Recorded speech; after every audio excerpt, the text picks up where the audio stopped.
حضور امام الانبیاء ہیں، حضور امام المرسلین ہیں، حضور انبیاء کے بھی سردار ہیں، رسولوں کے بھی سردار ہیں، نبیوں کے بھی سردار ہیں، اور ساری کائنات حضور کا صدقہ ہے۔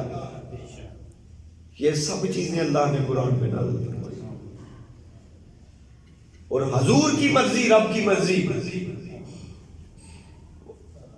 واطی اللہ واطی الرسول، حضور کی اطاعت اللہ کی اطاعت، حضور کی مرضی اللہ کی مرضی، حضور کی رضا اللہ کی رضا، حضور کا کہنا اللہ کا کہنا، حضور کا دینا اللہ کا دینا۔ فرمایا اے ایمان والو، میرا نبی جو تمہیں دے اسے لے لو، اور جس سے منع کرے اس سے منع ہو جاؤ۔ ہر شے میں اللہ نے حضور کی رضا رکھی ہے۔ ایک چیز ہے جس کو اپنے لیے خاص کیا ہے، وہ ہے عبادت۔ بس ایک عبادت رب العالمین کی ہے، باقی کائنات کی ہر شے میں جو مصطفیٰ کی رضا ہے وہی رب کی رضا ہے۔ جو حضور کی اطاعت ہے وہ اللہ کی۔ اللہ نے یہ نہیں کہا کہ میری اطاعت کرو تو تم مصطفیٰ کی اطاعت کرو گے، فرمایا تم مصطفیٰ کی اطاعت کرو۔ مصطفیٰ کی اطاعت کرنا اللہ کی اطاعت کرنا۔ حضور کے فضائل، حضور کا مقام، ہر شے اللہ نے قرآن میں رکھا۔ حضور کے ادب پر پچھلی جمعے ہم بات کر رہے تھے میرے بھائیوں، یہ حضور کے اوصاف کمالات ایسے ہیں کہ ہم کسی بھی ایک وصف کو اٹھائیں، ساری دنیا کے پانی سیاہی بن جائے، درختوں کے جو ٹہنیاں ہیں وہ کلمے بن جائیں، تو سرکار کی شان کا ایک باب بھی ہم سے لکھا نہ جائے۔ اتنی شان اللہ، اتنی شان عطا۔ بخاری اور مسلم کی حدیث ہے، بڑی متفقل علیہ حدیث ہے، کہ حضرت موسیٰ کے پاس نا ملک الموت حضرت اسرائیل آئے اور آ کر کہنے لگے کہ میں آپ کی جان روح قبض کرنے آیا ہوں۔ جسمانی حالت میں گئے تو آپ نے بڑی شان والا نبی ہے جی موسیٰ بھی، یہ وہ واحد ہے ہستی ہے کائنات میں جو اللہ سے حق کلام ہوئی، تو فرمایا کہ میری جان نکالنے آئے، تھپڑ مارا۔ کیا مارا؟ تھپڑ۔ بیان کیا امام بخاری اور امام مسلم، تھپڑ مارا، آنکھ بہرا، آنکھ ہاتھ میں لی، اللہ کی بارگاہ میں چلے گی، وہ جا کر کہنے لگے تیرے نبی نے تو میرے ساتھ یہ سلوک کیا ہے۔ آپ نے فرمایا، اللہ نے فرمایا تو گیا کیسے ہے؟ ایسے ایسے میں بیس بدل کے گیا۔ اللہ نے فرمایا تو ایسے جاتا، جا کے پہلے میرا سلام عرض کرتا، اس کے بعد جا کر کہتا رب کی رضا یا رب کی منشا ہے، لیکن آپ کی رضا کیا ہے؟ اللہ کو اپنے نبیوں کی رضا مقصود ہے۔ فرمایا کہ پوچھو جا کے، اس انداز سے جاؤ۔ پھر وہ اپنی اصلی حالت میں آئے اور آ کر کہنے لگے نبی خدا اللہ نے آپ کو سلام بھیجا۔ آپ نے اس کا جواب ارشاد فرما کے کہا ایسے، اب بتا دوں کیا کہتا ہے؟ فرمایا اب میں یہ کہتا ہوں کہ جو آپ کی سواری ہے نا، اس کی پیٹھ پر آپ ہاتھ رکھیں، جتنے بال آپ کے ہاتھ میں آگے اللہ اتنے سال آپ کو زندگی اور عطا فرمائے۔ فرمایا پھر اس کے بعد اللہ یہی حکم دے گا۔ کہا پھر؟ فرمایا پھر اس کے بعد یہی حکم ہے۔ وہ انہوں نے 2-3 دفعہ دہرایا۔ فرمایا اس کے بعد پھر اللہ کی طرف جانا ہے، تو کیوں نہ ہم اسی وقت اللہ کی طرف چلے جائیں جو اللہ نے ہمارا وقت رکھا ہے۔ جتنا بات یہ نہیں کہ مر جانا ہے، بات یہ دنیا میں اتنی دیر رہنا۔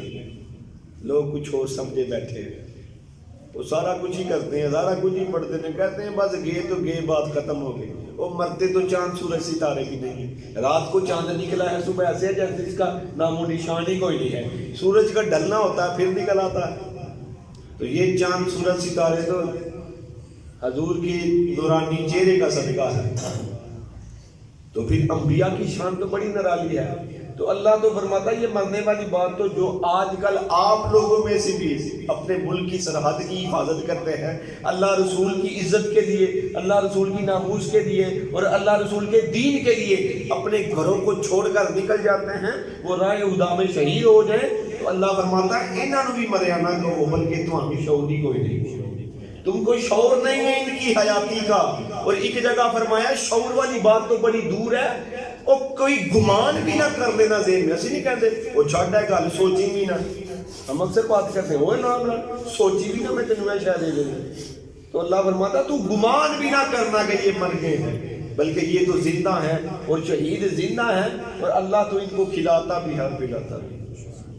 تو یہ تو شہداء کی شان ہے، تو انبیاء کی شان کیا ہے؟ جو اللہ سے پڑھ لکھ کر آتے ہیں اور اللہ کے نمائندے ہیں اس کائنات پر، اور اللہ کے نائب بن کر آتے ہیں، اور وہی بات کرتے ہیں جس کا اللہ نے حکم دیا ہے، اسی شے سے روکتے ہیں جس کا اللہ نے حکم دیا ہے، اور اللہ کی رضا کے لیے اپنی پوری زندگی گزار جاتے ہیں، اللہ کی رضا کے لیے اپنی پوری زندگی گزارتے ہیں۔ یہ ان کا کوئی احسان نہیں ہے، بلکہ یہ رب العالمین کے سامنے ان کا تقویٰ ہے، اور وہ اللہ کے حکم سے آتے ہیں، اللہ کے حکم پر چلے جاتے ہیں۔ موسیٰ علیہ السلام نے فرمایا نہیں اب میں جانا چاہوں گا، تو انہوں نے کہا کہ یہ جو تھپڑ والی بات ہے، تو فرمایا بات یہ ہے کہ تم اسی طرح میرے پاس آ گئے اور آ کر کہنے لگے کہ میں تو آپ کی روح قبض کرنے آیا۔ اب موسیٰ جا رہے ہیں، مسئلہ ہے کہ وہ سمجھ لے موسیٰ تو دنیا سے جا رہے ہیں، تو یہ بات کیوں کی آپ نے فرمایا تجھے ادب نہیں، تو فرمایا اب خود تو چلے گئے تو اسرائیل کو کیوں ادب بتا رہے ہیں؟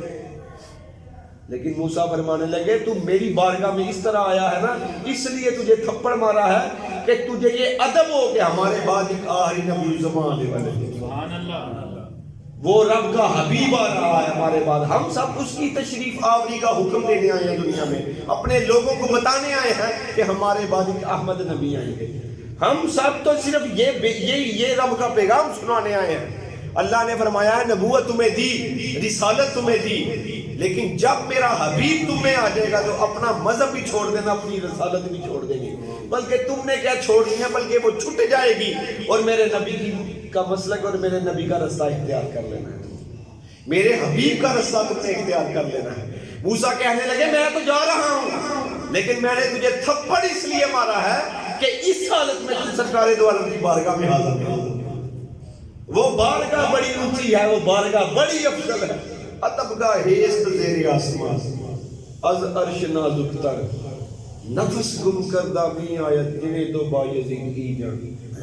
قرآن کہتا ہے ایک ایسی ادب گاہ ہے آسمان کے نیچے جو اللہ کے عرش سے بھی نازک ہے، نفس گم کردہ می آیت، جہاں پر اپنی سانسوں کو روک کر آتے ہیں، جنہیں تو بایزید کی جان۔ حضرت جنید بغدادی اور بایزید بستامی اپنی سانسیں روک کر آقا کے دربار پر آیا کرتے ہیں کہ کہیں ہماری سانس اونچی نہ ہو، سرکار در یار پر جو ہے وہ گستاخی نہ بن جائے۔ یہ ہے مقام، ہم کیا سمجھے حضور کے مقام کو؟ حضور کا مقام تو وہ اس لوگ سمجھے۔ تو موسیٰ نے کہا میرا جانا تو میں جا رہا ہوں، لیکن یہ جو سبق ہے تمہیں اس لیے دے کر جا رہا ہوں کہ ابھی اللہ کے وہ آخری نبی زمان دنیا میں تشریف لائیں۔